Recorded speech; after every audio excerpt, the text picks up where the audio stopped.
Good morning. तो कल पढ़े थे आप लोग लेंस के लिए सूत्र अपवर्तन का 1/v minus 1/u equal to 1/f। ये तो लेंस का सूत्र था, लेकिन तब था जब दूरियां हमने प्रकाशिक केंद्र मतलब जो बिंदु O लिया था वहां से ली थी। अब न्यूटन हमेशा कुछ नया करते हैं, तो न्यूटन ने कहा कि अगर दूरियां लेंस के प्रकाशिक केंद्र से ना ली जाएं तो कहां से ली जाएं? प्रथम व द्वितीय फोकस से ली जाए। जैसे ये कोई लेंस है और ये लेंस का प्रकाशिक केंद्र O है। ये क्या है? लेंस का प्रकाशिक केंद्र O है। दूरियां यहां से ना ली जाए बल्कि प्रथम व द्वितीय फोकस से ली जाए। हमने मान लिया इधर कोई प्रथम फोकस है और इस तरफ द्वितीय फोकस है, तो प्रथम फोकस से वस्तु की दूरी ली जाए और द्वितीय फोकस से प्रतिबिंब की दूरी ली जाए।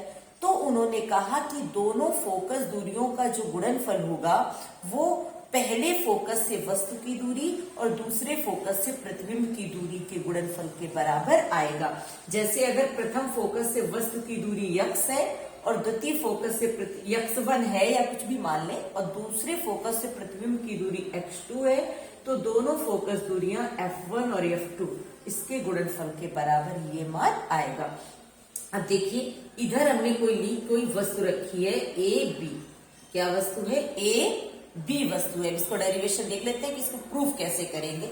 ये वस्तु रखी है ए बी, तो इससे आपको पता है कि एक किरण मुख्य अक्ष के समांतर ले जाते हैं आप, और एक हमेशा प्रकाशिक केंद्र से लेकर जा रहे थे, लेकिन अब की दूरियां कहां से इन्होंने मानी है? इन्होंने मानी है फोकस से। तो अब की वाली ये वाली किरण आप ऐसे लेकर के गए हैं, ऐसे ये वाली किरण थोड़ी सी बेमंटी कर लें, डायग्राम तो ऐसे क्लियर नहीं बन रहा, तो हमने ये थोड़ी सी बेमानी कर ली, इसको बढ़ा दिया लेंस को, ऐसे यहां पे गई है। और ये वाली जो किरण थी, ये वाली किरण तो ऐसे फोकस से चली गई और ये वाली ऐसे हो गई। जहां पे दोनों आपस में कट करी वहां पर प्रतिबिंब बन गया है। ये वस्तु ए बी है, ये प्रतिबिंब है आई डैश, और ये O है, ये क्या है? बिंदु O डैश, और ये बिंदु क्या है? O double dash.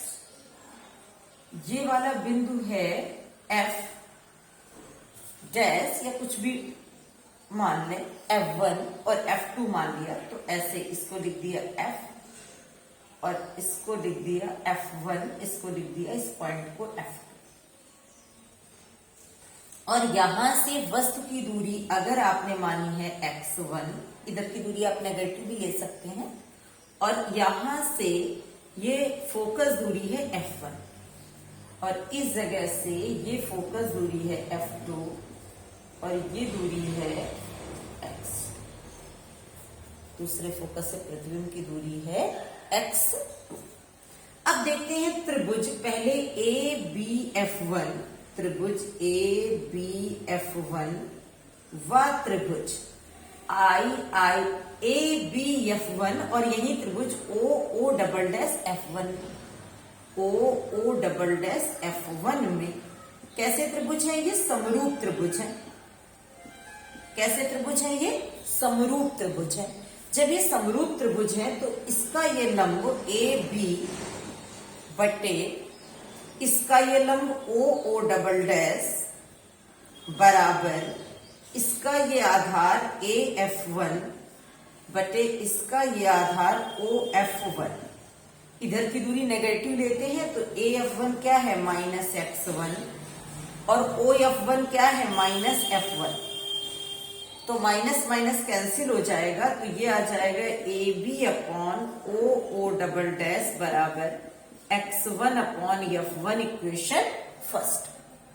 इसके बाद देखते हैं इसी तरीके से त्रिभुज, इसी प्रकार त्रिभुज, कौन से त्रिभुज में देख रहे हैं अब हम?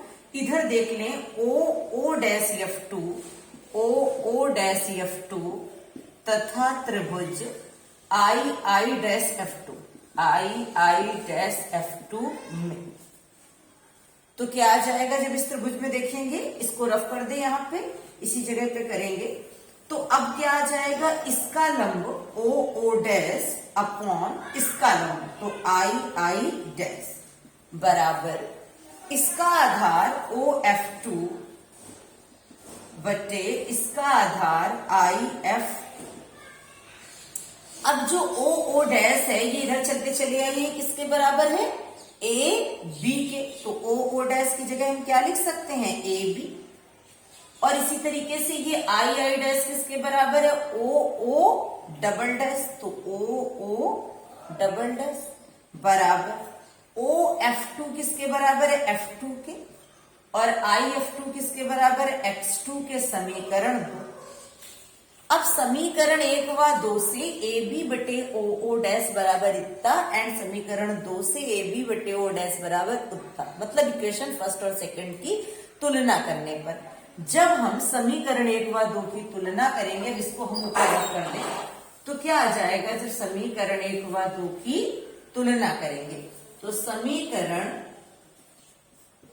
1 व 2 की तुलना करने पर जब हम इन दोनों समीकरणों की तुलना करेंगे तो ये आ जाएगा F2 अपॉन X2 बराबर X1 upon F1। Cross multiply करा X1 X2 बराबर F1 F2।